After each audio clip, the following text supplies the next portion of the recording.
All right, we have all of our folks joining us. Thank you so much for being here for this conversation. It is going to be a really excellent discussion on the interplay between tech and government. We're going to give a few minutes for folks to get settled. And as we're doing that, I'd encourage you all to use the chat function just to introduce yourself and let us know where you're joining from. And then we'll get started in about 2 or 3 minutes, just as we allow for some the rest of our folks to join us. So again, use the chat function to introduce yourself. Let us know where you're joining from. And thanks for being here.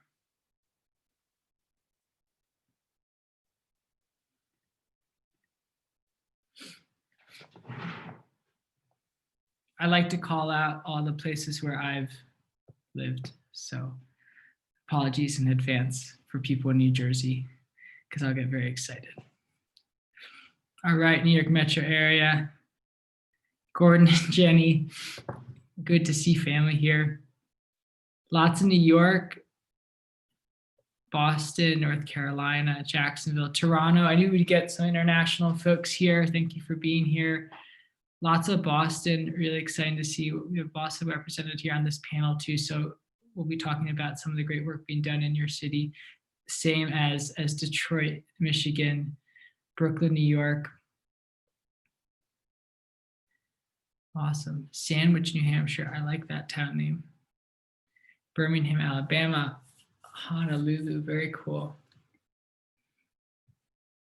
San Francisco. Great. We're just going to give another couple minutes to one. I used to also live in Harlem with some folks who are joining on this call as well.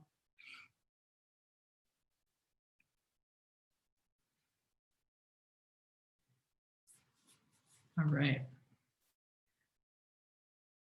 Well, we will get started because we have a lot to unpack tonight. So I want to give our panelists as much time as they need to have this conversation. So again, I just want to reiterate a big thank you to all of you for joining us here. I know we have people from all around the world, so whatever time of day it is for you, thank you for being here. This should be an excellent conversation on tech and government. My name is Ben Grimmig, and I am the city lead for Salt Lake City and Detroit, and I'm based out of here in Salt Lake City, along with one of our fantastic panelists, Clark. And before we get started, I want to get a sense of who's in the room. I know we've been talking a little bit in the chat about where you're joining from, but this will be a neat visualization and will be helpful for our moderator as we shape this conversation. The way we're going to do this is I'm going to ask everyone, if you have a phone or another tab on the computer which you're watching this, head to slido.com, slido.com, and it's going to ask you for an event name, and you're going to use GAGOV. It's all here on the left side of your screen, and let us know where you're joining from. And once you get started, you'll start to see. So someone put there we go. So Boston is our first city represented here. So again, slido.com, GAGOV is the event name. Awesome. Here comes everyone.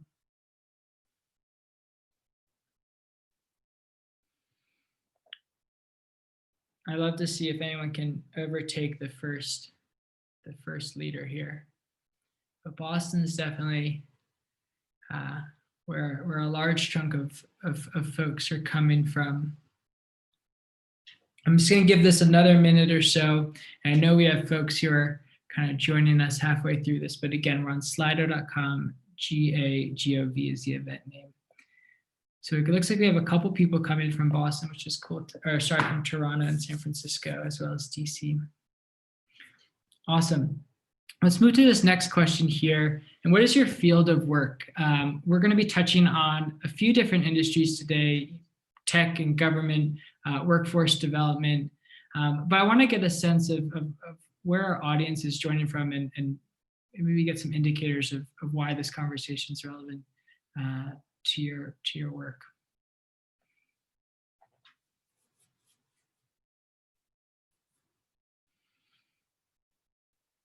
So it seems like we have a pretty healthy mix of folks who are in the tech space, maybe curious about how the government's working to build these ecosystems, how tech can be a source for good in creating more accessibility to government.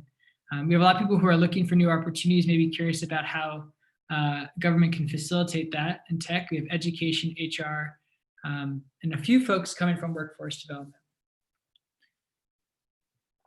Awesome. And then this is our last question, open-ended. What are you hoping to take away from this session? So these are going to come in a bit fast and furious, but I will do my best to call out a few that I see. But what are you hoping to take away from this session? For the people who are looking for work, are you looking to learn more about the career stories of our panelists? Inspiration from, there you go, kind of read my mind. Riley, you have a #1 fan here. You're a rock star. Entry points into restorative justice and tech work. What's ahead? Education information. Best practices on public-private partnership. I know we're going to be talking about that, and I can see our panelists nodding. Names of companies in the government and tech space.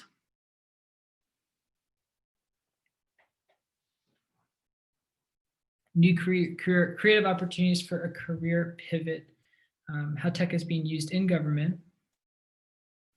These are great. This is very helpful. Creative ideas on improving public education through tech. Awesome. So if you have anything on here that you don't feel like we're getting to during this session, I want to encourage everyone to use the Q&A. To ask those questions, because we are going to reserve a chunk of time at the end of this for questions. So if you have something you're looking to take away, we don't cover it, ask that in the Q&A so we can direct those questions to our panelists.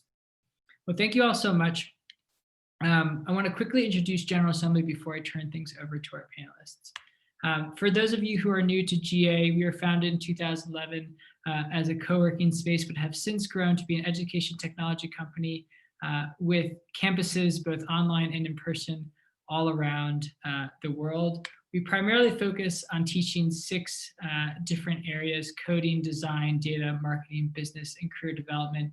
And folks can get involved with us in a variety of different ways. We have our classes, workshops, and events, which you are all participating in right now with over 1 million alumni around the world. And then we have our more intensive part-time and immersive classes for folks looking to level up or make career changes. And we've had 70,000 alumni around the world in those classes. I want to call out one fun thing that we are doing right now called the Learn, Give, Grow campaign, where some of our workshops, which are typically paid, are completely free. And more than that, for every new person that signs up, we'll donate $1 to the International Rescue Committee. So both a fun way to level up while also supporting a really good organization. A couple of meeting norms for today. I mentioned this earlier, but we want this to be interactive, which I hope was exemplified by our polling there. And the best way to do that is to either use the chat or to ask questions in the Q&A. Again, we're going to reserve some time at the end for questions. This event will be recorded and will be sent out tomorrow. So if you feel like you're missing something and you want to take notes, don't really worry about that. I will send out a recording so you can be present and enjoy the session. The last thing I want to note is that by sign up for event, everyone agrees to certain community standards. And I just want to encourage everyone to keep that in mind and be respectful as you have any discussions in the chat and in the Q&A. And with that, it is my distinct honor to make introductions of our fantastic panelists. And I will start by asking everyone the same question, which is, could you introduce yourself with your name, the organization you work for, and how does that organization work with civic tech and building tech ecosystems? So we have this in alphabetical order. So Alicia, could you kick us off? Absolutely. Thank you, Ben. Hi to everybody. I'm so glad that you're here and so glad to be here. My name is Alicia McLean. I'm Director of Community and Education Initiatives for the Microsoft Future of Work, which is a partnership between the city of Louisville, for those who aren't here in Louisville. It's a partnership between Louisville Metro government and Microsoft. So I'll talk more about that later, but that's our connection. Thank you so much for being here. Thank you, Alicia. And we'll stick in Salt Lake City to Clark. All right. Yes, I work for the city of Salt Lake in their economic development office and focused specifically on technology and innovation. Right now, most of my energy is going towards healthcare innovation as kind of our main focus right now, but really happy to be here and looking forward to being part of the discussion. Awesome. Thanks for being here, Clark. And we'll head to my previous home in DC. Malcolm, could you introduce yourself? Yes, thanks, Ben. And thank you to GA for hosting this conversation. My name is Malcolm Glenn, and I'm going to cheat just a little bit because I wear a couple of different hats. First off, I'm the Director of Public Affairs at a company called Better.com, and we are one of the leading digital homeownership platforms in the United States. But I'm also a fellow for New America, where I examine questions of housing instability around the world. And I'm also a senior fellow for an organization called the Center for Workforce Inclusion, which is a workforce development nonprofit focused on finding opportunities for low-income older Americans, which I think is oftentimes a forgotten cohort of folks. So really excited to be here and to be a part of the conversation. Thank you, Malcolm. Good to have you here. We'll go to Boston and I'd love to hear from Riley. Could you introduce yourself? Thanks, Ben. Yep, I'm Riley Zlab. I'm from the city of Boston. There I'm the Director of Product Management. So I sit on an embedded team working on digital services to serve all of Boston. And I say embedded, we can get into it later, but there's different models, as my colleagues will speak to, throughout the US and globally, and about like decentralized and centralized, which can get very interesting, and pros and cons to both. Awesome. Thank you, Riley. And Ryan, I'm going to skip you for a second and we're going to have you go last. So Spencer, could you introduce yourself?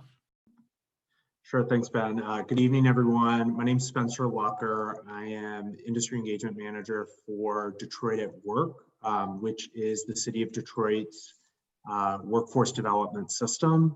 I also sit within the Mayor's Office of Workforce Development, supporting our local workforce development board. And you know, as the city's workforce development arm, we obviously play a major role in investing in talent pipelines and you know, supporting tech talent development, as well as helping employers grow their talent pipelines and you know, improve career pathways within the tech sector. Awesome. Good to have you here, Spencer. And lastly, I want to introduce our moderator and my colleague, Ryan. And Ryan, I'm going to stop sharing my screen and I'll let you take it from here. Sounds great. Thanks, Ben. So thank you, everyone, for participating in this conversation tonight. And thank you to our amazing panelists. So my role is I lead partnerships at General Assembly. And really what that means is GA, as much as we're a training provider dedicated to helping people break into digital careers, primarily in the disciplines that Ben outlined, we know that we operate in a much broader ecosystem where a lot of players are influencing how people access those skills, the direction of those skills. And so a lot of the work I do is work both with big tech companies like Microsoft and others who are dominating kind of the direction of where skills and needs are in the market, but then also really importantly, city ecosystems. So Alicia, I've had the benefit and the great privilege of working with her and her organization, who's sits right between Microsoft and the city in taking some of what's possible through these partnerships and helping more people get connected to the skills of the future. So with that kind of intro, I'm really excited to kick off this conversation with our panelists. Just in case that wasn't obvious from the introductions, I think just a few things to point out. We have Louisville, Salt Lake, Boston, Detroit, Washington, D.C., all represented in the room. I think that's an incredibly exciting set of cities where there is a strong civic tech ecosystem. In addition, some of the key things that we want to have in this conversation tonight are, let's think about what the intersection of government and tech looks like in different cities. What are they trying to achieve? What is the nature of a civic tech ecosystem? And then we also have diverse perspectives, giving some people here in workforce, others are playing multiple hats like Malcom, influencing from multiple sides of the organization, and Riley actually sitting in kind of the innovation office of a city itself. So I think we'll have a really rich conversation. So just to tee off this conversation to get started, Alicia, I'd like to kick over the first question to you, which is really, why are so many cities focused on building tech ecosystems? I'd love your perspective from the work you're helping lead in Louisville. That's a great question, Ryan. I think that while I can't speak for every city that is deciding to be at the forefront of sort of the fourth technological revolution, I can speak for Louisville's. And I think that it's possible that this sort of reverberates across the nation and possibly across the world. We see an opportunity. We see that the age of automation and the advent of innovative technologies such as artificial intelligence, machine learning, Internet of Things is upon us, but it hasn't really become a snowball effect yet, right? I mean, I guess it is a snowball effect, but it isn't, really rolling down the hill yet. So we have an opportunity here that we potentially didn't have in the other three technological revolutions. Because those of us in sort of the Midwestern cities and, maybe not the largest city are those whose populations and whose jobs have the greatest risk of being lost due to automation. And so it's the city of Louisville's foresight, it's Microsoft's foresight to see that, hey, this is an opportunity for a city like Louisville, who does have a lot of jobs in healthcare and the industrial sector, to train people to harness the power of these technologies rather than be overrun by them. And then also, and we can't emphasize this enough, to do it in a different way, to change the paradigm around what someone who is in tech looks like, and not just looks like, but also has interest in. When we think about data science, you typically think of someone who, I say this as someone who's really into math. So like, I do really like math, but I do think that too many times we think of data science as someone who's really into spreadsheets, really into numbers, and that is absolutely an important facet of this job. But it's also about being able to tell a story. It's about creative problem solving, and that is true of technology across the board. We need more people. We need to change the paradigm around who is in technology and who feels a sense of belonging within that space. And we need the technology sector to understand that we need more diverse perspectives. It is not a philanthropic endeavor. It is a selfish endeavor. It is an economic endeavor.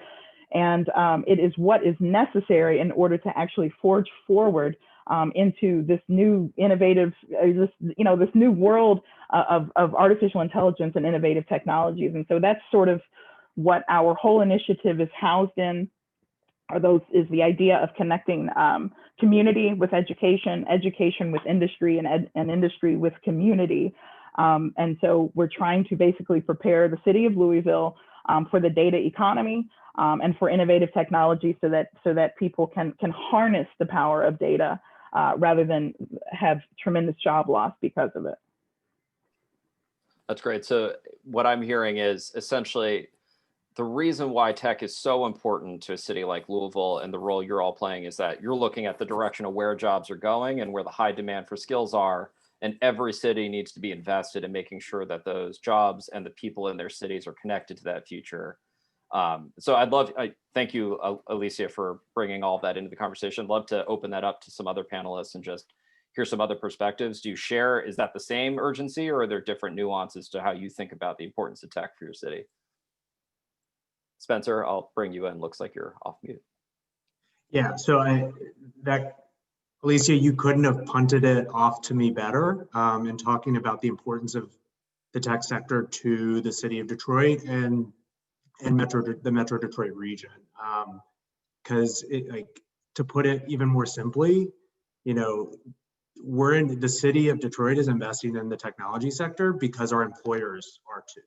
And we recognize that, as the home of the automobile and historically probably the major manufacturing city of our country in the Midwest, that if we're going to keep up, this is about survival, right? We have to diversify into technology and ensure that Detroit residents and our talent pool are competitive for those technology jobs. even though automotive still remains king here, automotive is all about technology, right? Like a car is basically one big computer, or frankly, many computers on wheels, right? So in order for us to maintain the middle class that the automotive industry built in Detroit in the 20th century, we have to diversify and invest in Detroiters being competitive in the technology space, so that they can continue to be included in our economy. And then additionally, from an equity perspective, hailing from the largest majority city in the country, over, I think, nearly 90% of Detroit's population does not look like me. And so it's also about equity. And if we're going to grow a more diverse, equitable technology sector, we have to invest in the Detroit residents who have been left behind before, and have a lot of skills and great talent and experience that they can bring to the technology sector to make it stronger.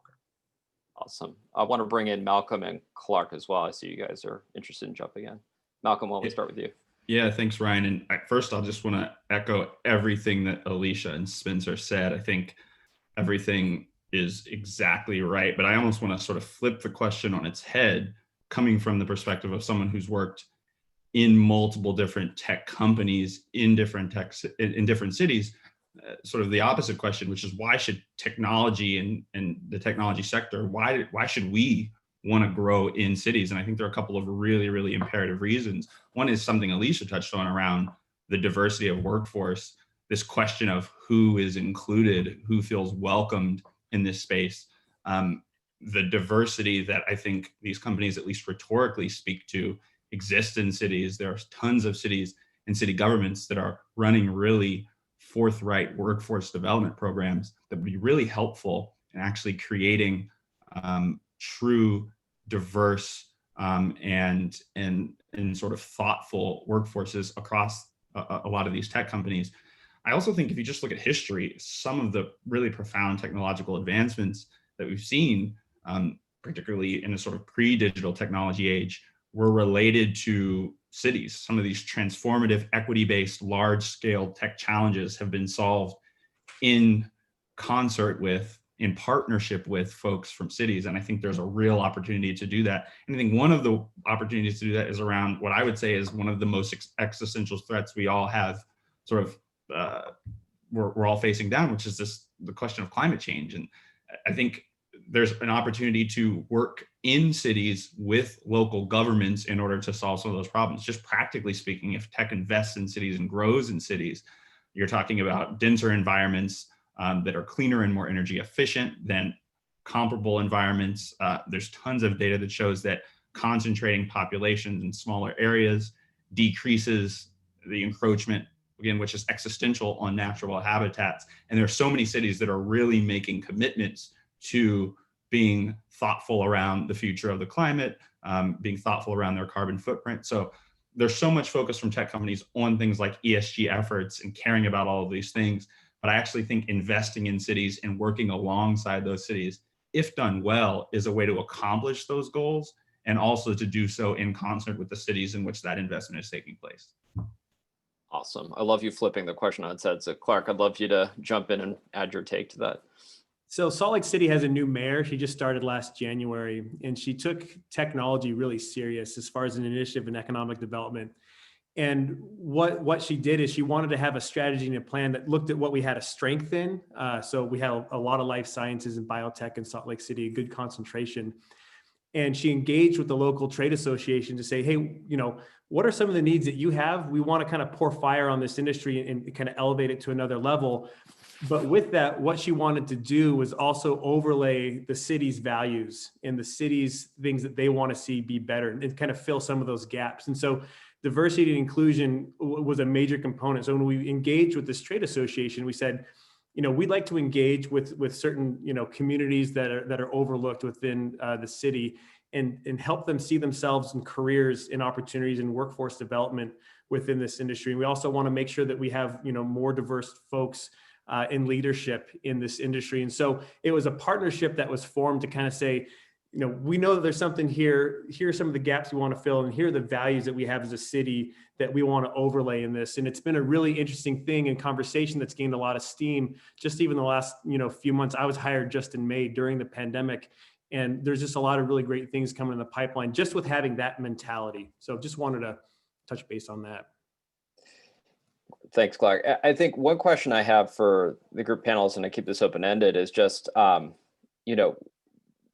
traditionally, people have thought of tech corridors as being very clustered around a few kind of mega cities, and you get this kind of density of capital, talent, and kind of like a density of a client base that seems to create these kind of ecosystems where, obviously Silicon Valley, Boston has been known as like another one in the United States, New York.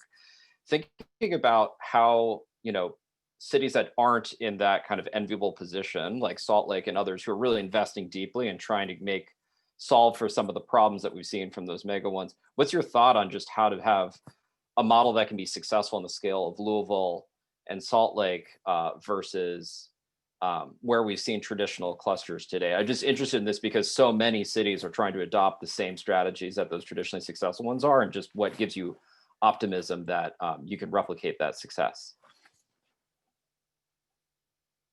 Clark, I can start with you since you just ended on that point. Okay. You're clearly involved in that, and then bring in other perspectives. Sure. So say that last part of the question again real quick for me, if that's okay. Yeah, I think to make it more succinct, really, what is kind of core to the strategy for a city of Salt Lake City to be able to kind of create a really thriving tech sector? Yes. In a way that, many other cities are trying to do the same thing. So they're obviously trying to draw the same types of companies and education providers. Just like, how do you think about that challenge in differentiating Salt Lake? It's really competitive.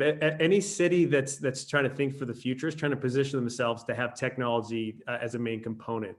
And so recognizing what our strengths and our weaknesses are, having a real conversation is kind of where it started with. But Mayor Mendenhall focuses specifically on the public-private partnership component to that. She knows that we can't expand city government, to accomplish these goals, that we're better working with groups that have a core competency, have experience in kind of the wisdom in some of these components that we want to work with. So it really is a collaboration. I actually, my previous job was with the Utah Governor's Office of Economic Development. I managed a technology grant program and then worked specifically with biotech. Working with that organization has been really key in just my new role with the city and making sure there's cohesion. There's like I mentioned earlier, the trade association, and then obviously higher education and the trade schools, and even Salt Lake Community College has played a really important role in the fact that we look at healthcare innovation and biotech as a really great opportunity for people, whether they've got no education, a little education, can maybe just jump into a 6-month or 12 month program and get those skills to get plugged into this industry. And so we're trying to elevate the conversation around this specific space so people can, that haven't seen themselves or weren't aware of what these opportunities are, can do that. And we're doing by kind of tackling it across the board, across the city and the state, because we can't do it ourselves. Great. And Alicia, I don't want to over editorialize for Louisville, but just on this question, one thing I've noticed that's interesting about the approach Louisville's taken is the specificity of the positioning around what Louisville wants to be in creating a tech ecosystem. So rather than saying we want to be a Silicon Valley for, our region, the clear statement has been, we want to be the place for any talent who wants to create a career in the data sciences related to healthcare. That is like your stake in the ground. That's how you're approaching the ecosystem. I'd love to hear, if you don't mind, just kind of how you think about the same question. And am I oversimplifying the message you're trying to put out there? What would you add to that? Well, first of all, I just wanted to respond to talking about the success of Louisville. I was like, oh, wow. I didn't realize that we were necessarily considered a success. And I'm not saying that because we're a failure. I'm saying that because I think an important component of this is understanding that for a lot of cities, in some ways, I think we're feeling around in the dark, and it's innovation in and of itself what we're trying to do. And there's a lot of growth that has to take place, and a lot of sort of, I'm sure at some point, Ryan, you're going to ask about responses to COVID-19, and I'll save that response for then. But it's about that malleability and that flexibility to adapt to, as Clark just talked about, understanding what your strengths are and like how you can play on that. But we are definitely 100% a work in progress. I mean, that was like, whoa, like that's, we've been in this a year, but we have tried to leverage strategic partnerships with our local industry and education.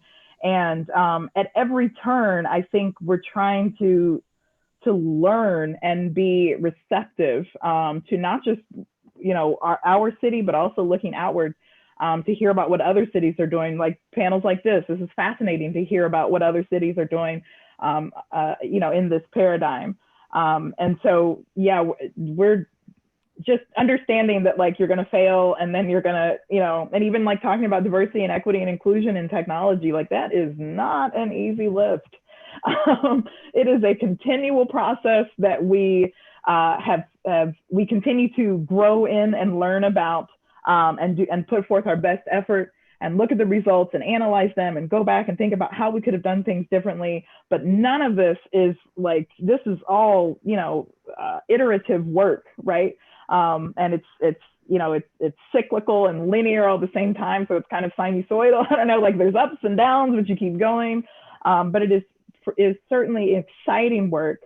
And it's definitely the future of work, which is the name of our initiative. So that's cheating, but the future of work is sort of these massive, I think, collaborations across industries, across cities, because we have the technology to do so. So that's what's so exciting, that we have now, is that we have the technology to connect with other people and with other initiatives, and so we're trying to leverage that to the best of our ability. And Riley, I see, I want to bring you into the conversation. Then I actually have a pivot direction. Next question will come to you after that, but I'd love your kind of thoughts. I know I named Boston as being one of the success cases today. We have a lot of companies, but I think that's where the diversity and inclusion stuff comes in for sure. But I actually want to respond to some comments from before. I think like it goes without, maybe it doesn't go without saying, right? Like you're going to hear examples from all of us, but like the nice thing about working in government or working in government adjacent is that like people are willing to share, right? Like we're not competing, we're not like reporting to stakeholders, right? Like we're here, we want to share with you, we want to partner with folks as much as we can. So like myself, I talk to another city probably every 2 weeks. I'm sure the folks also on this here also like do the same, right? And we're constantly sharing. A lot of people are putting things out in the public. Just start Googling. We can also provide you links, right? A ton of people are actively putting out playbooks. So the information is out there. Just like ask us and we'll let you know. The other thing I want to say too is a city that hasn't been mentioned, but I grew up in the Midwest. I'm originally from Iowa, and Omaha, Nebraska is really catching its stride as well. So I saw Chris threw in Silicon Slopes. It is infamously becoming the Silicon Prairie, if you will. And a lot of places from Boston and San Francisco and other major cities are actually spinning up separate headquarters there. So if folks are just interested in getting perspective from another city, definitely check out Omaha. Amazing. Great. And so as promised, my follow-up question comes back to you, Riley, which is, we've been talking a lot about the macro picture, about why cities are trying to attract tech ecosystems. Malcolm's great question about like, why would a tech ecosystem want to be based in cities that aren't the traditional cities? And let's go down to a granular level. And I think what would be really interesting in making this more tangible, what are some examples of, we talk about civic tech, like what's a collaboration between the city and, whether it's the civic sector or a technology company that, you could think of through your purview from Boston that would be worth highlighting. I think for a lot of people on this, it might be interesting just to hear, like, when we say civic tech, what's an example of a public-private partnership that is really exciting, that speaks to what we're talking about? Great question. There are a lot of examples. I also want to clarify too, and I think you'll hear this from other folks, and I've seen some of the comments come through. We're using civic tech, but I think when you start searching through the ecosphere, you're going to hear like a million different terms, right? Like there's 5 that come in my mind. Are civic tech, public interest tech, smart cities, civic innovation, and innovation. So it is like vast, like, but also at the same time is like so small, right? Like I can sit around the room and think of 5 people off my hand that I could turn to right away and think about this stuff. So, but like, I think I'll actually give General Assembly some props. So an interesting thing about our team at the city is we don't currently have a dedicated UX person. We have like contracted staff that come on for different various projects. But we've created a wonderful partnership with General Assembly in Boston, where we actually work with the user experience design immersive course. And we're one of the cohort projects every single time there's a team. And that's been such an amazing partnership for us. Great experience, I'm sure, for the students, but also just tremendous for us, because we're able to spin up and move projects faster through our roadmap because of it. So I see some folks have worked with us on the call. So thanks guys for showing up. Awesome. Malcolm, I'd love to bring you in. You've seeded some really interesting ideas, right, for collaboration. Yeah, and it's just like, I think in a lot of ways, a perfect jumping off point from what Riley said, particularly because she's at Boston. So just for a little perspective, before my current roles, I spent 4.5 years leading initiatives around equity, specifically focused on accessibility in underserved communities at Uber. And we had a really exciting partnership in Boston, particularly with the MBTA around paratransit services. It's a perfect day to have this conversation. Today, December 3rd, is International Day of Persons with Disabilities. And what we realized, we went into Boston, we were growing rapidly. And one of the things we wanted to do was figure out, okay, can we solve some of the problems, or at least help solve some of the problems that cities might have? And can they help solve some of the problems that we might have? And so what we did is we came up with a partnership around paratransit, such that we were able to leverage our platform, and Lyft, our competitor at the time, also did the same thing, whereby folks who were part of the paratransit program, people who were looking for transportation, who had disabilities, were actually able to get subsidized rides through Uber and Lyft. And the best part about it was good for us because it brought more users to our platform. It was good for the MBTA because it actually cost them less to subsidized through Uber and Lyft, pushing many of their riders to our ride sharing platform versus servicing those rides themselves. And we did this with traditional rides through the UberX platform, but we also, through, I think in part, this partnership with the MBTA, started to introduce wheelchair accessible vehicles onto the platform as well. And so we were also able to serve a population for whom there had historically been many, many fewer transportation options. And so I think for us, and sort of generally, as I think about the roles which I occupy, one of the questions I always ask is, if you're a technology company going into a city, it's great to invest, it's great to bring jobs. That's sort of the traditional way in which I think people think about investment in and with cities. But I think the next step is really to kind of ask questions. Hey, what do we do as a company or as a platform? And is there any consistency with a problem that people in that city are trying to solve? And is there a way that we can come up with a solution that's mutually beneficial? And I think that was a really nice example of how we were able to do that in the course of my time at Uber. Awesome. Can I add one comment to that? Yeah, go ahead, Riley. I also want to add, yes, and don't allow one thing is don't allow your first conversation with the city to be a sales pitch, right? Like, open it up as a conversation. I can't tell you the number of times my first interaction with the city and is a sales pitch, and I'm just like, great, but No, I think that's a great point. And I would say, particularly when I was at Uber, when I got to the company, we were really bad at that. And I think a lot of our initial conversations did start out as sales pitches. And one of the things that I really tried to do over the course of my time there was get us in the habit of forging true, thoughtful, ongoing relationships around a whole host of things, such that we knew who each other were when we got to the point where there was an opportunity to perhaps make a sales pitch. And so I think Riley is exactly right. You can't lead with that, or you're not going to engender the trust that you need in order to have a successful public-private partnership.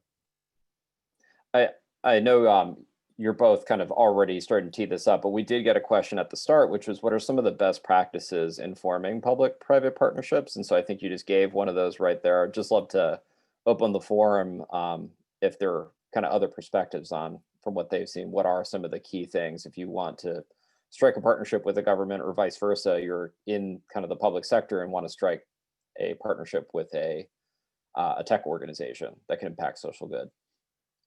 Spencer? So to directly answer the question you just asked, I think from the government perspective, I saw that there weren't many participants who are from workforce development or government, but I think something that we're learning on the public sector side is that it helps to develop partnerships when everyone's bringing money to the table. Even if it's small, everyone is bought into a point. So I think that's important so that everyone feels like they have skin in the game. But I would also say that when companies are coming to us wanting to partner, what really gets us excited is that they have a leadership team that understands granularly what is needed by our residents, right? And so it's not just trying to fit what their product is into the lives of Detroiters. It's, okay, we've done our research. We understand that these three things are challenges.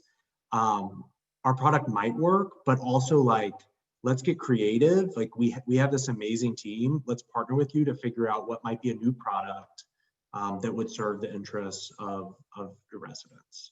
So I think that willingness to be creative, and that kind of plays into, Malcolm's best practice of don't just approach it as a sales pitch, and Riley's mentioned, like, don't pitch us, but come to us with an open mind and creativity on how government can help you as a tech platform expand your product line in many ways, but also how can tech push the public sector to rethink how we deliver services and how we support residents. Awesome. Thanks, Spencer. I want to change tracks in our kind of 15 minutes here before we go into Q&A. And, a lot of the folks who joined this call indicated that they're, thinking about their next opportunity, thinking about pathways. So what I'd love to start with first is just for anyone who's interested in, being a part of civic tech. There are many different ways that we discussed that you can be a part of that ecosystem. If our panelists could just share a little bit of their own story to the roles they're in today and what guidance they would give others interested in breaking into the space and the different ways they could think about opportunities to be involved in civic tech. If anyone wants to be our first brave champion in explaining their own story and providing some guidance. Alicia? Yeah, so I have an undergraduate degree in jazz voice. I have a master's degree in teaching secondary math, and I'm working on my dissertation for educational leadership, focusing on what attracts underrepresented groups to the fields of computer and data science. When I was in high school and I graduated, my father said, this was back in '97, my father said, I think Microsoft is giving some sort of certification. I was like, Microsoft technology? I don't think so. And it wasn't an issue of access. It wasn't an issue of, we had, I grew up with an Apple IIe, Apple IIgs. We got internet when it came out. It was an issue of, sense of belonging. I thought of myself as a creative person. And not necessarily as a tech person. Those seems like disparate, disparate fields and interests. And so what I would say for anyone who's thinking about going into technology, I think technology has a really bright future. And honestly, I think some of the reckoning around systemic inequities that has happened this year in this country, and I'll even call out Louisville in particular, is a difficult time for sure. But I think it's a hearkening to a more enlightened time. And I think technology, I've never seen so much interest and not just interest, but action around diversity, equity, and inclusion in technology. And so I think that, and it's not just about, like I said before, it's not just about race, ethnicities, religious background, sexual orientation. It's also about interest. And understanding that no matter what you want to go into or no matter where your interests lie, there's a component of technology that you would be attracted to. And then also recognizing that technologies like artificial intelligence are going to affect every career path that anyone goes into. So you might as well learn it now because you'll either learn it or it'll learn you. I've never said that before. That sounds weird. So I won't say that again. But, it's going to impact you no matter what career you go into. And there really are, and I'll give a nod to GA here, there are really, technology education is really making great strides towards being much more, what's the word, inclusive, more interesting even.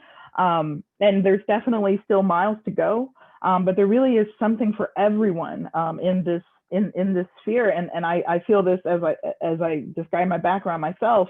I didn't understand that in technology there was so much design. I didn't recognize in technology that there was so much creative problem solving, so much pattern recognition, so much critical thinking that I was trying to teach my math students, but couldn't really come up with good real world scenarios to use. I mean, I could come up with them, but no one would ever actually use it in that way. No one would actually find the roots of polynomials by hand. So technology is really, you have the power of a means of production. I mean, that is to me just like an incredible thing. If you can get a laptop and get good broadband, right?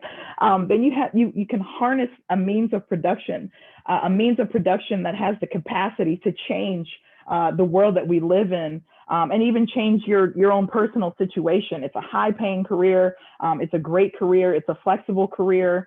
And it has a bright future. So I would say if you're even thinking about it, go into the field. And if you're thinking about, I've totally gone off subject, I'm talking about individuals, but if you're thinking about civic tech and working with government, this, like I said earlier, is sort of the next, it's the next level. You're starting to see, I feel like you didn't see this 10 years ago. You didn't even see this 20 years ago, public-private partnerships around technology where you're actually, it's not just like, oh, hey, just like Riley and Spencer were saying, like, oh, hey, here's this product. And Malcolm, we're saying, like, here's this product. Will you buy it? It's how can we work together to develop the city economically using technology and leveraging our individual and our collective resources to make our city better. So I think it's just got a bright future all around. And it's creative and open-minded, I would say, in some ways. People are open to a myriad of possibilities in technology because of some of the incredible solutions that we've come to. And it's a wide open field, and it needs more of everybody in it.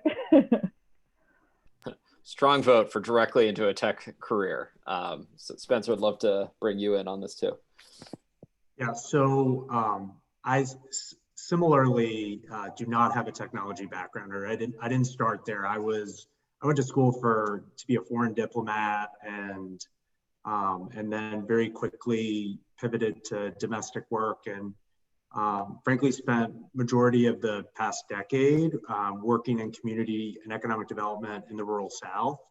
And when I landed in Detroit a couple years ago, I recognized a lot of connection between the gaps in both of those communities, between urban Detroit and rural Mid-South. And a lot of that was around lack of access to technology, right?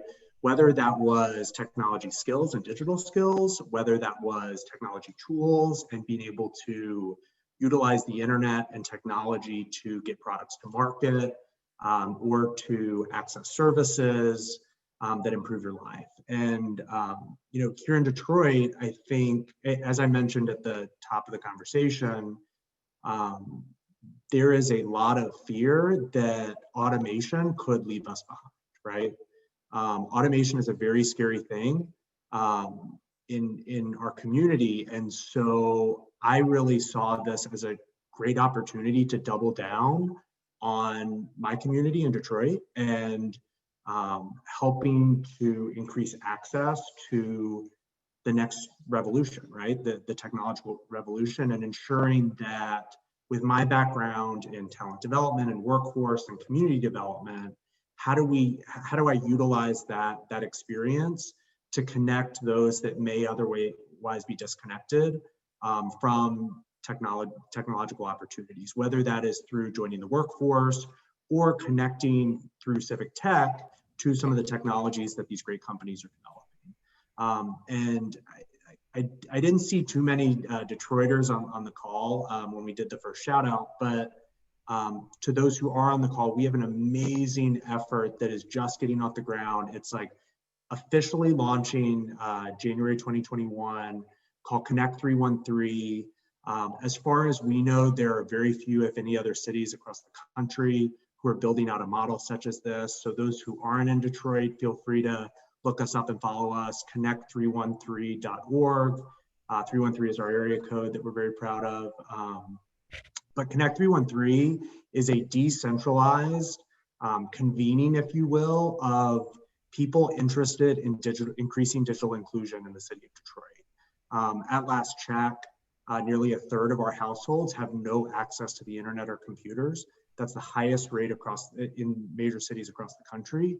And so rather than, the city of Detroit bringing philanthropy to invest a lot into, increasing broadband accessibility, we're building out an organization, a decentralized organization of folks at the, grassroots block club leaders and just regular old Detroit residents, all the way up to, C-suite leaders of technology companies, public sector leaders, and philanthropy to come to the same table, identify what regular old Detroiters need in order to be part of the technological revolution and access the opportunities that they want to take advantage of within technology. So you asked, like, how do you get involved? That's one way, is get in at the ground level, learn from some really cool people who are already doing this, but also learn what folks really need at the ground level. Great. And Riley, it looks like you have some perspectives to share, so I'll bring you in. So I'm gonna third be like, I don't have a tremendously interesting experience getting my job. I applied for it, I got it.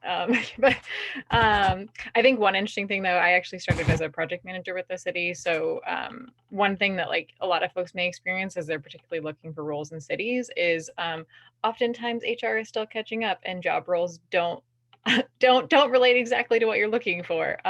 So don't be deterred if you're looking for something like directly product management or project management. Those are roles that are still coming up in government. So be creative, ask around, ask what jobs actually relate to, look at the skills. I would also say, like, to be successful in particularly government, right? Like, you should be a combination of a doer and a thinker. I think that applies a lot of places, but I think just out of the pure resourcing perspective, people will thrive if they are those people. I often always say too, like, if you like mission-based work, you're a good person, you're empathetic, and you can talk to people, you can probably learn the rest. And then just tangibly, like, if folks are interested in jumping into government, Ben will drop links in, but there's a few organizations, right, that you can jump off with. One that's still looking for volunteers, the United States Digital Response, which is a team that is just culling professionals throughout the United States who are stepping up and helping, particularly with COVID tech and like filling team gaps as COVID has come online and people are being stretched a little bit more thin. And that's just a good way to get to know government and then also just meet people who are looking for jobs. I would also encourage you to look on different levels, right? We've touched a lot on cities, but counties, states, federal, everyone is looking for jobs and offering jobs in all the different roles. And then also as our new presidential administration comes online, right? Like, they're very committed to technology, and they're actually forming an organization called the United States of Technologists. And sort of the goal is potentially over the next 4 years, there's going to be 10,000 plus technologists that are going to be funded and coming into all levels of government. So connect to that organization online, sign up. And if not, and if like directly working for government is for you, there's a ton of small businesses and agencies that also work in government. So check out the Digital Service Coalition. Those are all for-profit companies, but mostly directly working and doing government work. Awesome. And Malcolm, as someone who has 3 different jobs all simultaneously directly related to civic tech, would love to get your kind of perspective on this too. Sure, and just like everyone who's come before me, I'll state up front that I'm not an engineer. I don't know how to code, and I also have the benefit of having never worked in government. So perhaps you should take what I'm about to say with a grain of salt. But as I said, I've never worked in government, but I've always worked in sort of politics adjacent spaces, and that enlivened me and really sort of pushed this notion of the value of civic engagement. And I got an opportunity many years ago to move out to San Francisco, and I started working at tech, specifically at Google. And it was there that I saw this, just what I believe is a truly remarkable juxtaposition of tech on one hand and the associated wealth that comes with that, but also poverty and homelessness. And anyone who's spent time in San Francisco, I think probably understands that. And I just realized that there has to be a way to link this wealth and this innovation with the outcomes that are not being borne out for so many people just in this micro community, notwithstanding all of the ways in which this is bearing itself out all around the country and the world. And so over time, I just started to really target my work at Google and then eventually at other companies towards answering those questions of equity and local communities and how we combine them together, and really was looking for opportunities to work at companies where I felt like whether they were doing it or not, there was an opportunity to solve problems related to equity in local communities. Now, I'll say it's not always easy. When you work at companies, particularly big companies, particularly profit-driven companies, you run up against business interests, and there is oftentimes disagreement around whether investments in equity are the right thing to do when they may mean short-term hits to things like profitability and creating value for shareholders. And equity has never been, while it's been at the core of my work, it's never been at the core of the places where I've worked. And so I question all the time, whether working within these companies is actually the best way to push forward on this stuff.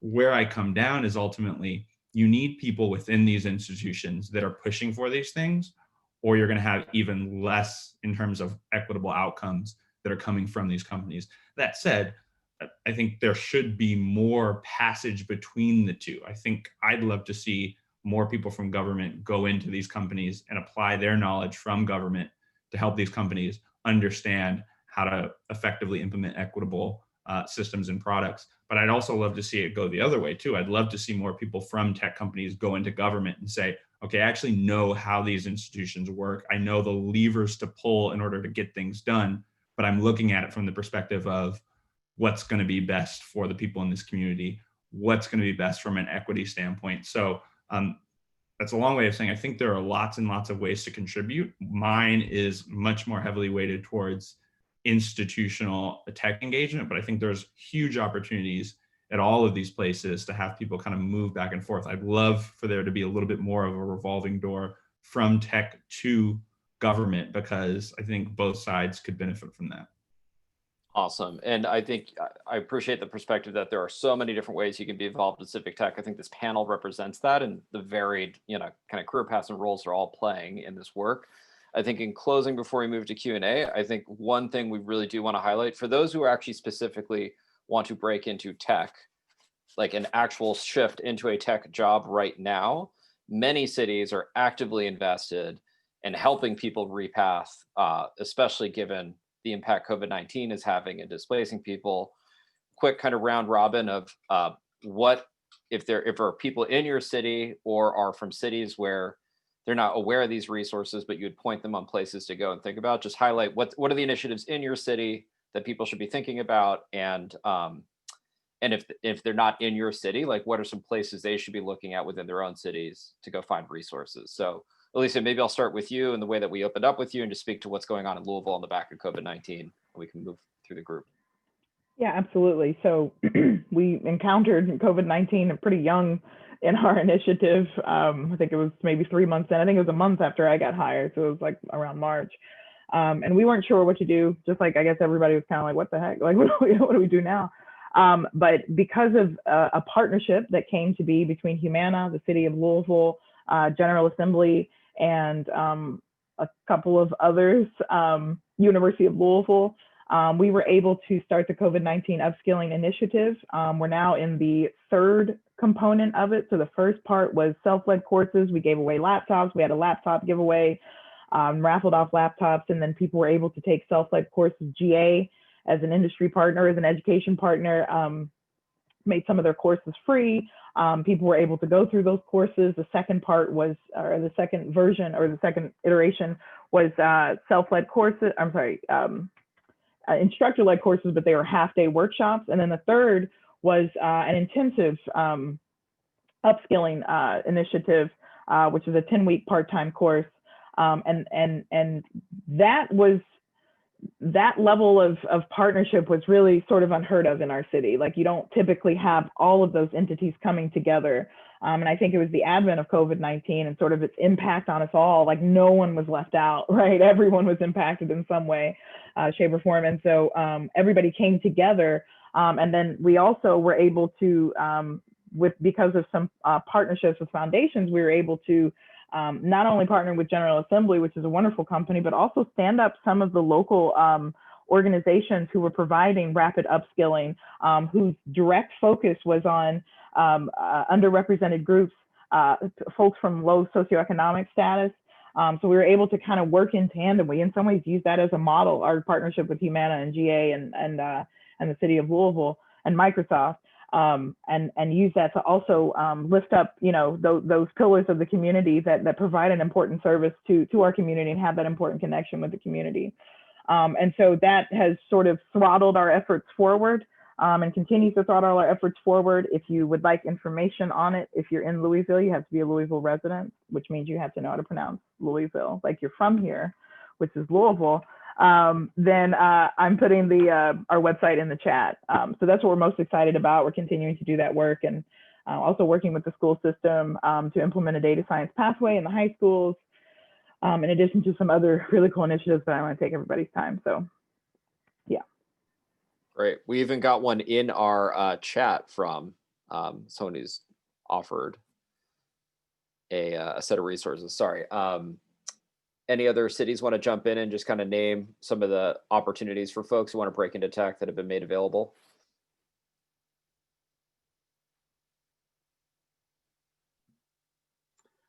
I can hop in. So civic tech probably became its most relevant in Detroit when COVID hit, because it, particularly on the government side of things, we realized how much of our services, particularly through workforce, were not available unless you were coming into one of our career centers, or if you were physically in a classroom receiving technology training. I mean, even like our technology programs and really amazing training programs like GA were not really positioned to either take their coursework online, but more importantly, didn't have the resources to ensure their students had the hardware, software, and internet access at home in order to access that coursework once it was online. And so something that we're really proud of in Detroit is private, public, and philanthropic actors all came together to raise, I think, in 10 days, raised $23 million through a program called Connected Futures that did a few things. One, it ensured that every single Detroit public school student had a laptop that they could have in their home, partnering with some of our internet service providers to ensure that all of those homes had access to free internet for the first 6 months, because Lord knows we all thought that COVID might be over long before it is right now. And then finally, Connected Futures also partnered with our Summer Youth Employment Program, which Detroit at Work runs, that helped us take, for I believe 65% or maybe 75% of our Summer Youth Employment Program participants, take that program virtual, so that they were still able to access the experiences and professional development that they otherwise would have gained through a summer program working on site at a business, accessing that virtually, learning about different career pathways they could take, but then connecting directly with mentors at many of these different companies that otherwise they would have been working for. And through Connected Futures, we were able to provide laptops and internet access to every single one of those participants. And so, and then the final piece of that, where technology came into play, is many of those laptops were either refurbished and donated by our local private sector partners. And then we also provide technology support and like help desk support through a partnership with Human IT, which is a company that, for those of you from Southern California, started out in LA, and its first expansion has been to Detroit. And they have been incredibly well received in ensuring that e-waste is converted and used for the benefit of Detroit residents. So those are two very exciting things. And then finally, we had to, I mean, from a government perspective, our career centers, we have 9 across the city. We had to take those completely virtual in a matter of 10 days. So we built out a website and platform that should have taken, I think the original project timeline was about a year. And our senior project manager, lost many years of her life over those 10 days. But we did about a 1-year project in 10 days to ensure that everyone who wanted to could safely access our career center services from the comfort of their home. So a lot of COVID sped up the timeline on a lot of things that we were hoping to take virtual and infuse technology into, and it just had to happen, in a couple weeks rather than a couple years, which I think is a good thing for everyone. Great, thanks, Spencer. And Clark, I saw you were looking to jump in and provide some perspective for those in Salt Lake.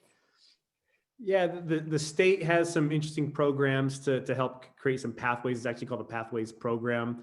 And there's actually, before COVID hit, there were some biotech companies who this is going to happen, but it hasn't happened yet just because of what's been going on with the pandemic. But a couple of these companies had pledged and said, we will pay our employees for X amount of hours a month to go into the education system, K through 12, and donate their time for STEM related education activities, and to have that connection of people in jobs in STEM, then helping students see what the opportunities are and teaching them and kind of bringing in a different perspective instead of maybe sometimes some of the more stale ways of STEM related activities being taught.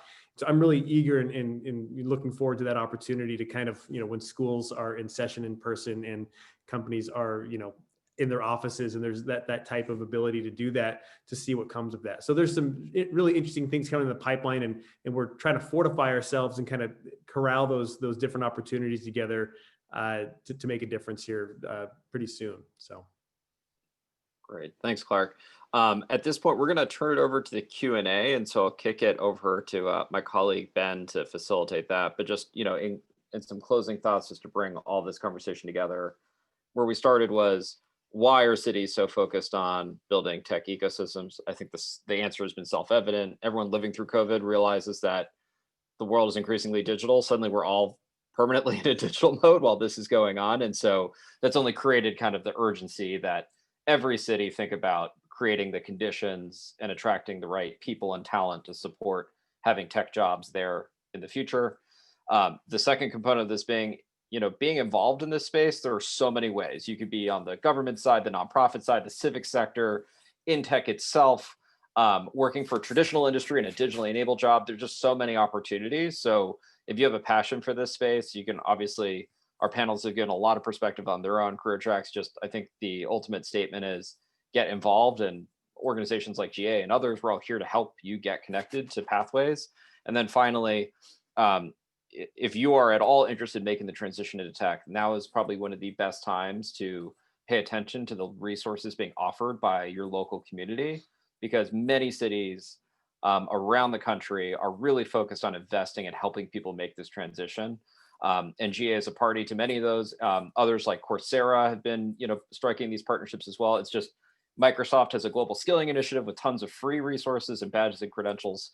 If you've ever thought about making this move and affordability and access has been an issue in your mind, the barriers to entry have dropped dramatically. So with that, we'll kick it over to the Q&A list, and thank you everyone and to our panelists for a really engaging conversation and far reaching, given the diverse interests of our audience. So Ben, over to you. Awesome. And thank you, Ryan, for being such a fantastic moderator and guiding this conversation. So I'm going to go through the Q&A. I'll use this time now to also say, if you do have some questions, please feel free to put them in the Q&A. We have just shy of 20 minutes, so apologies if we don't get to every question, and I'm going to look at them a bit thematically, so I'll try and group some together.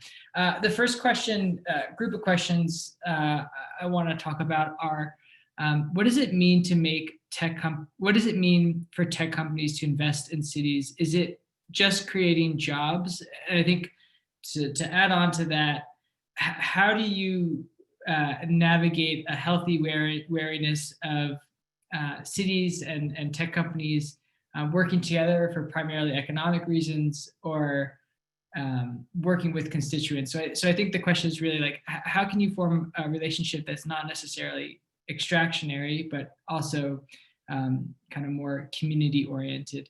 I want to open that to everyone. Yeah, I'm happy to speak to that a little bit.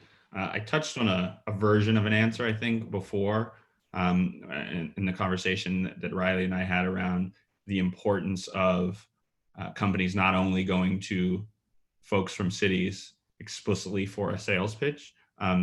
I think part of it is really just making sure that you are in constant communication as a representative of a tech company from the very, very early stages of your engagement with that city. So developing that relationship, asking questions about the problems that need to be solved, understanding the concerns of people within that community about what your product or platform might not be doing well on behalf of the people who are there. And then over time, starting to build into something that is sort of mutually beneficial and makes sense. And so I think this is, I think it is important if you are a member of a community in a city to have a healthy amount of skepticism when tech companies come to you and say, hey, we want to work together. Because I think we've all seen some of these examples of big companies making claims about the importance of investing in communities. And oftentimes those investments don't work out the way that those communities should expect. And sometimes the actions of those companies are directly in opposition with the equitable outcomes that those people in those communities would want or would benefit from. But I think it's really just imperative that folks in government, folks in communities really hold the folks at those companies, their feet to the fire. And again, I'll just speak to some of my own experience. We got better as a company at basically every place where I've ever worked when we had people publicly speak out in ways to talk about the things that we weren't doing well. And so if you live in a community and a tech company is talking about investing in that community, hold them accountable and hold them accountable loudly. Because, and this is the last thing I'll say, working at a company, oftentimes my pitch is not the strongest pitch. My pitch about why a company should make an equitable investment is not the one that wins the day. What wins the day is oftentimes that uproar from the community. And so I've oftentimes leveraged those voices externally to get us internally to do the things that we need to do. And I would just encourage that. It makes people internally at those companies feel uncomfortable, but it is a really, really effective way to make sure that the collaboration or the partnership is really mutually beneficial and not, as Ben said, sort of extractionary in nature. And Riley, I think you're going to want to jump in I have here. two quick answers. One would be volunteer hours, right? A ton of corporations offer volunteer hours. Put those into the government. They'd love your help.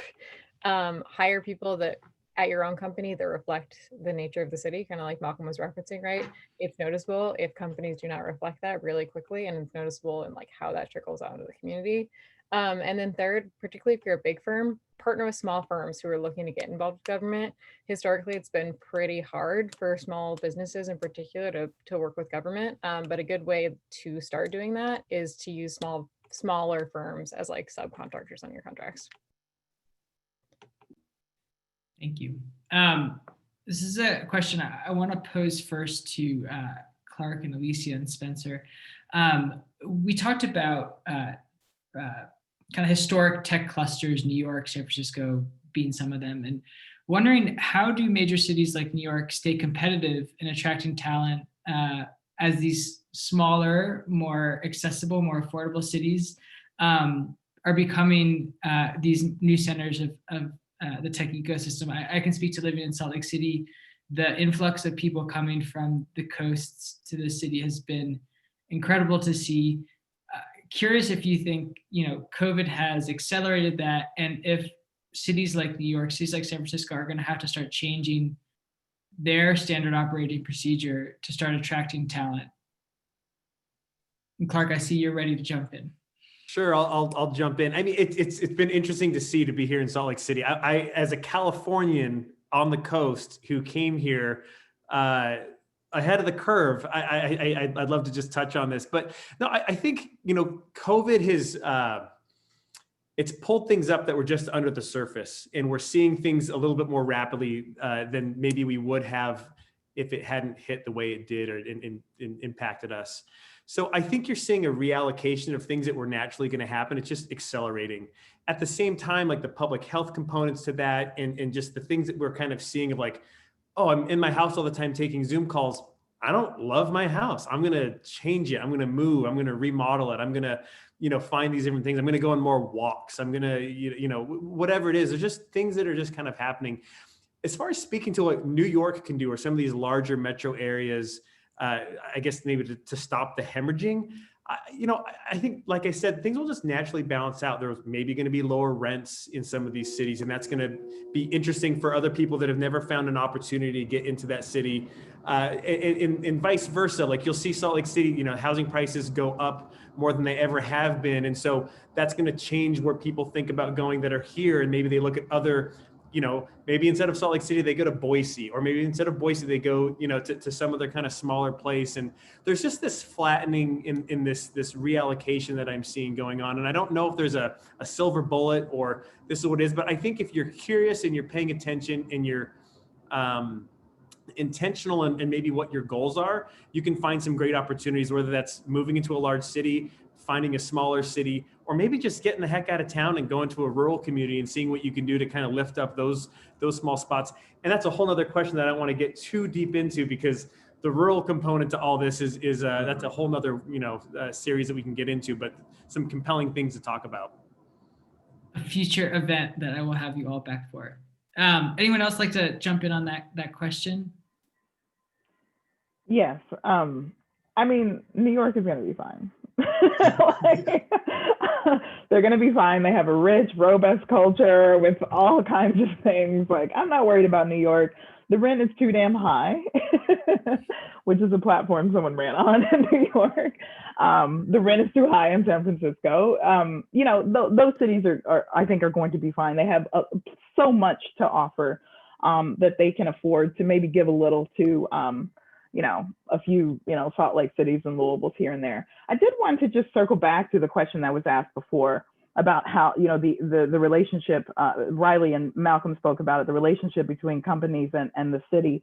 And I wanted to say, as Malcolm pointed out, it does need to be a symbiotic relationship.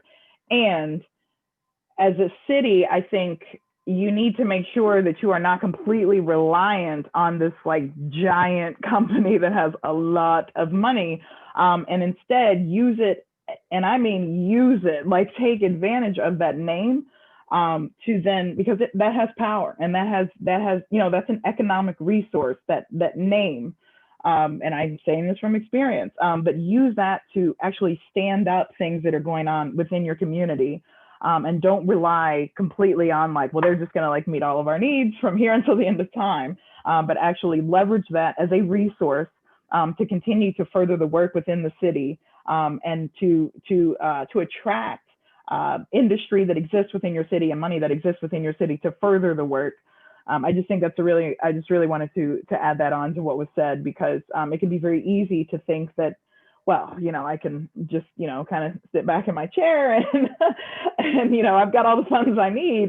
But people are really, what it does is it generates interest, right? People are interested if Google is backing it, or if Microsoft is backing it, and use that interest to actually, you know, to become even bigger and to become even more sustainable, or to become sustainable, because Superman does not scale, right? We want to keep this initiative going and embed it in the institutions that already exist and aren't going anywhere within our community. So, Ben, the advice that I would throw at Alicia, you beat me to it. I was going to say the rent's too damn high. You need to bring it down. But as someone who's lived in one of those coastal cities, part of how we ended up in Detroit was affordability. So I can very much so relate to that. However, I think my advice for New York is very similar to advice to the companies that we have here in Detroit too. And that is New York, if you want to keep your workforce, which I really don't think you'll have a problem with in the long run, but if you want to keep them, figure out ways for you as a company to embed your workers into the communities that you're in. Rather than, partnering with the other tech companies and whether accidental or purposeful, building out this own neighborhood or this neighborhood of your own to where you're pretty insular and you're focused on tech and like focused on each other and you're just trading off workers. Figure out ways to both invest in the residents in the community that may be from there, born and raised in those New York boroughs. Figure out how to invest in their skill development and hire them so that the people in your workforce are fully integrated into that community. Also, as mentioned earlier, figuring out ways to infuse volunteer hours into both the workday as well as extracurricular efforts for your employees so that they really feel bought into the community. And I mean, that's something that we've advised many of the big tech companies that have come into Detroit, and to a number of their credit, have done a good job of saying, look, we recognize that we're going to be bringing people in. How can we invest in ensuring that Detroiters who have always been here have access to these jobs, but also that those people that we are bringing in have a sense of place and feel that connection with the community that we're coming into. So I think companies have to get creative about working within the communities that they are, beyond just like a community service day, but how can they serve as mentors to the public school kids who may not have ever been exposed to people working in tech because in Detroit their parents might have been on the assembly line, right?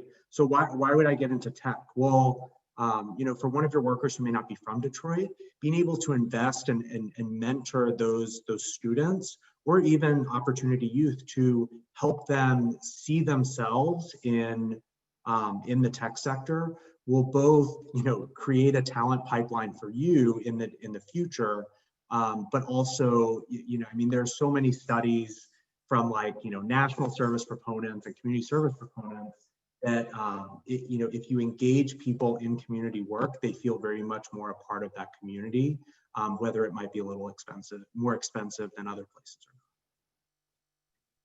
Thank you, Spencer. And I think that harkens back to the question that we kicked off the Q&A with as well, of what does good look like in terms of relationship between a company and the communities that they work in. We have time for just about one last question, and I'm going to ask the same question to everyone.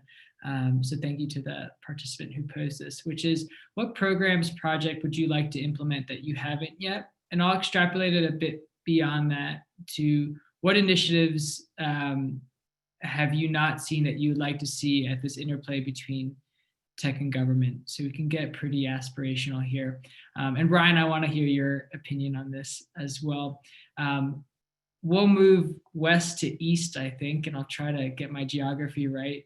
So Clark, could you start us off? What programs and projects would you like to implement that you haven't yet, or at a bit more of an aspirational level, what would you like to see that you're not seeing at the interplay between tech and government? Great question. So I'm in the middle of putting together a charter that's going to be a document that guides this healthcare innovation initiative that we have going on at the city. And we're bringing together, so there's going to be 8 different committee chairs that will then each have their own committee tackling these different elements of what we want to do with healthcare innovation. So biotech, digital health, and everything in between. And so it's fun to be a part of it, but I can't wait for it to all come together. And it's going to be happening the start of the new year.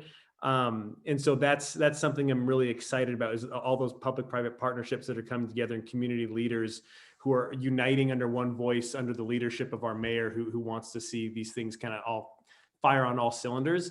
And one of the things that came out from engaging, just the first thing, is an initiative called BioHive. And so we hear about Silicon Slopes or Silicon Plains and everybody trying to be Silicon something because we see what's happened in the Bay Area, and it's nauseating. and it's effective and it's weird and it's wonderful. It's all these things. And so what we've done is we've created this brand specifically for healthcare innovation and life sciences. Utah is the beehive state. So the hive element, biotech, biohive.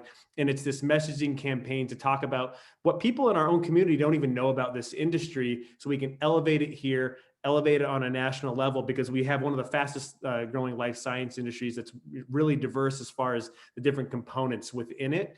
Not as diverse as we need it to be as far as diversity and inclusion in those conversations go. And that's another thing we're working on. It's actually a major component to it. So that's, to answer your question as quickly as I could, because I want to let everyone have their time. That's what I'm working on. I won't answer the second part of your question, so I want other people to have time to talk. Well, thank you so much, Clark. Let's move to Detroit and hear from Spencer. So actually east of Louisville, but I'll give you a break. And I knew and I was only gonna know that blow because it. I have to drive west through Louisville to get home. We haven't even gotten to DC versus New York yet, so Yeah, I'm gonna that's make a okay. couple more mistakes. So I'll drop two things.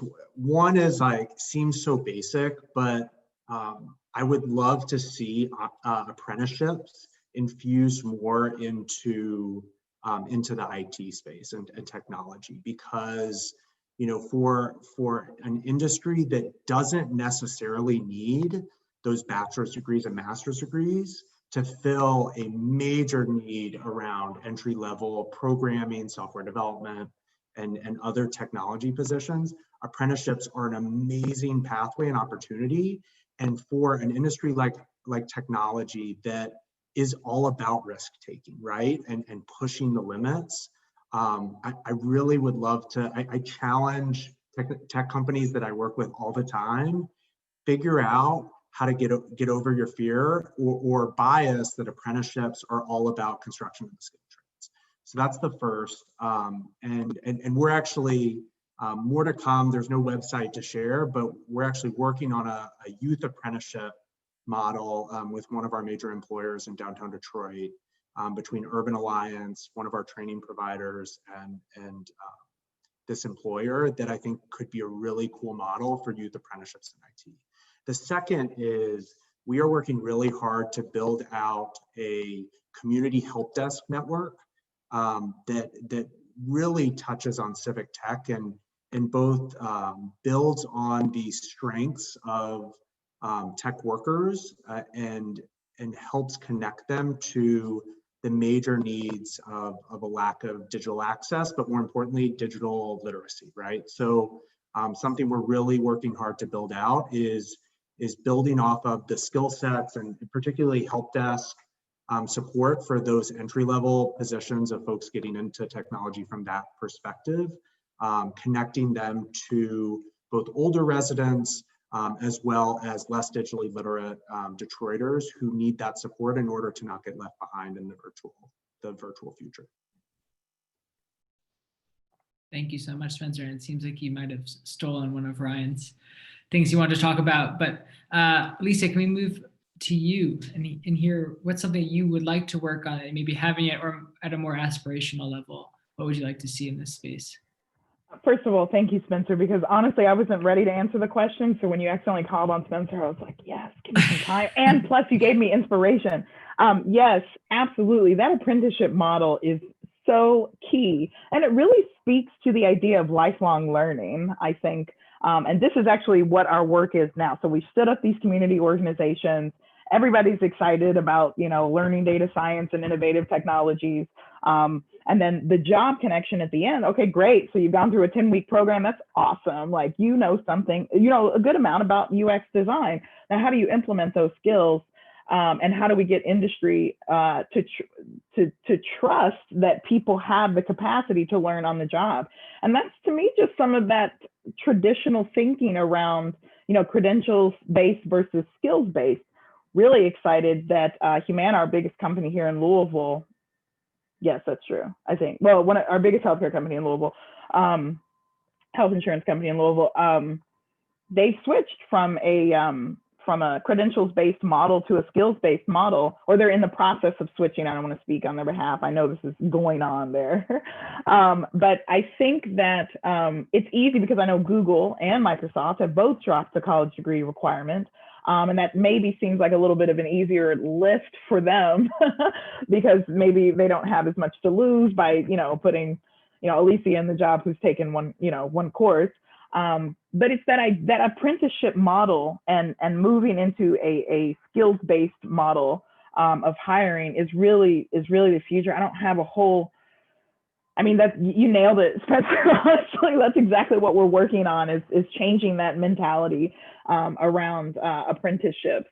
And then secondly, also in the apprenticeship sphere, thinking about community-facing problem solving with technology. And this is actually harkens to what attracts underrepresented groups and creates a sense of belonging within the field of technology. It's the ability to harness the power of technology to empower communities. And so it's tricky the way things are set up right now, because typically in internships, you're working on whatever the company needs you to work on. But this is where I see an interesting partnership could happen between industry and government, because government is sort of designed to address some of those community issues.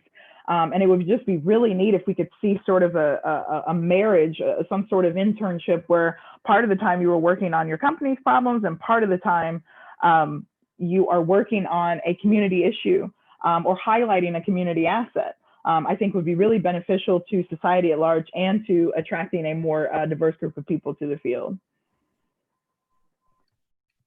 Thank you so much for that answer. I pulled up Google Maps, so I got this for our last three. Malcolm, you are up next.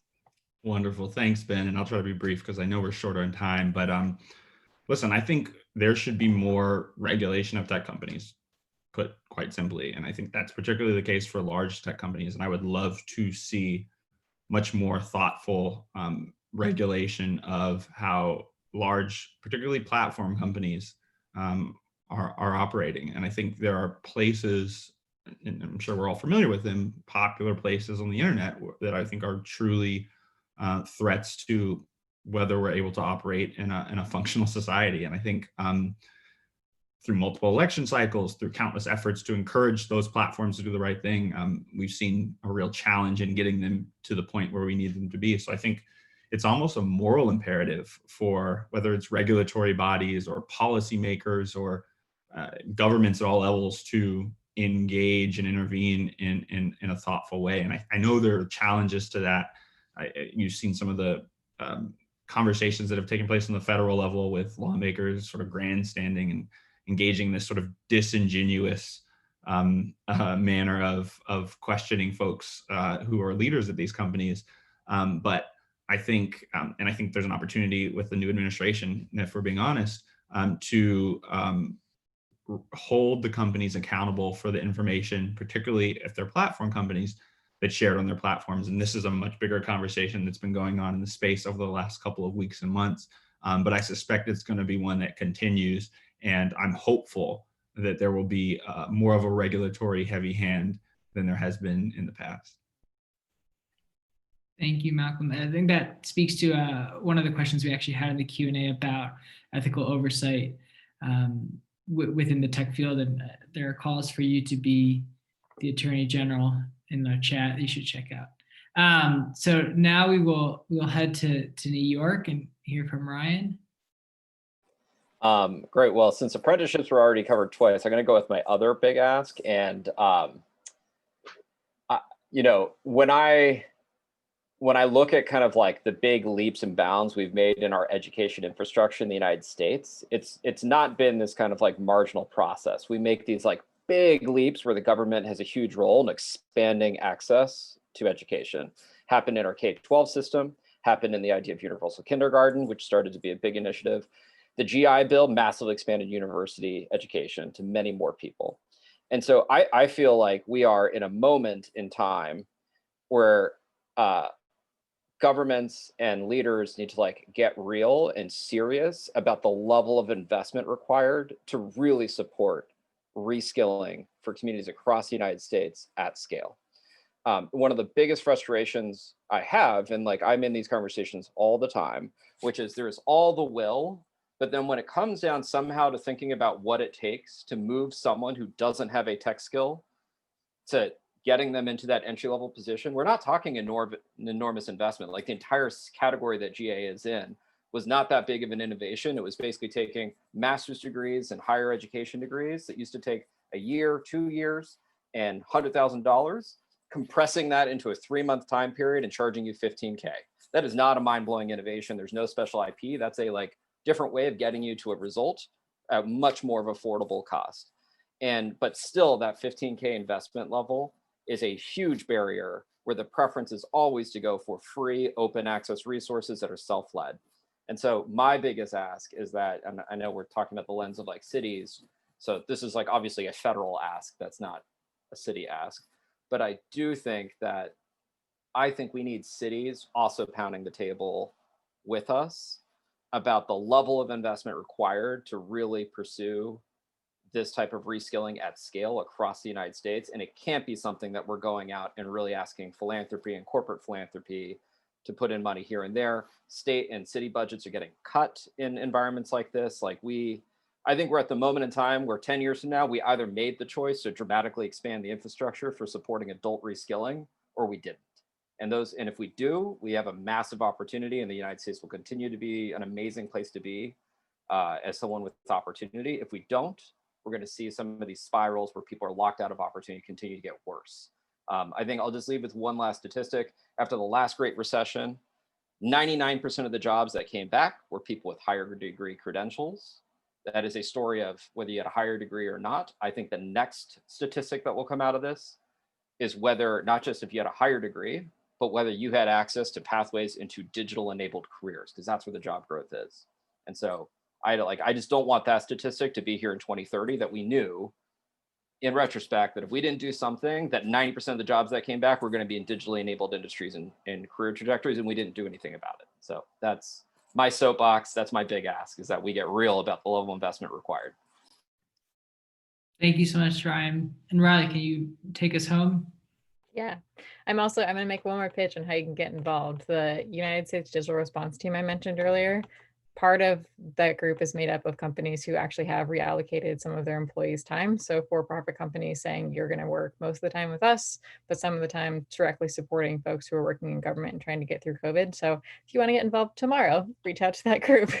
And then my pitch of just like sort of aspirational, which is like unfortunately aspirational, is just a better way to like be multilingual across digital platforms coming from particularly government at a lower cost, right? Like multilingual services at whether it's like machine translation, whether it's real-time calls, is so expensive in terms of like the budget that cities and companies have. So someone please invent a less cost way of doing that. Thank you so much. And with that, we are 10 minutes over where we said we were going to go. And I think that is a testament to a really, really good conversation, great questions, and a really engaged audience. So I will close out by saying thank you so much to our panelists for their time, their honesty, and sharing their expertise. Thank you to Ryan again for guiding the conversation.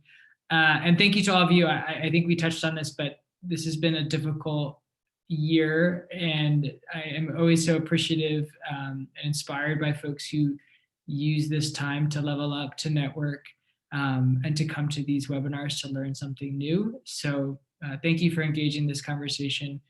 Really appreciate it, and have a good rest of your night, day, wherever in the world you are. Thanks, everyone. It was a pleasure. Thank you all. Thanks, Ben.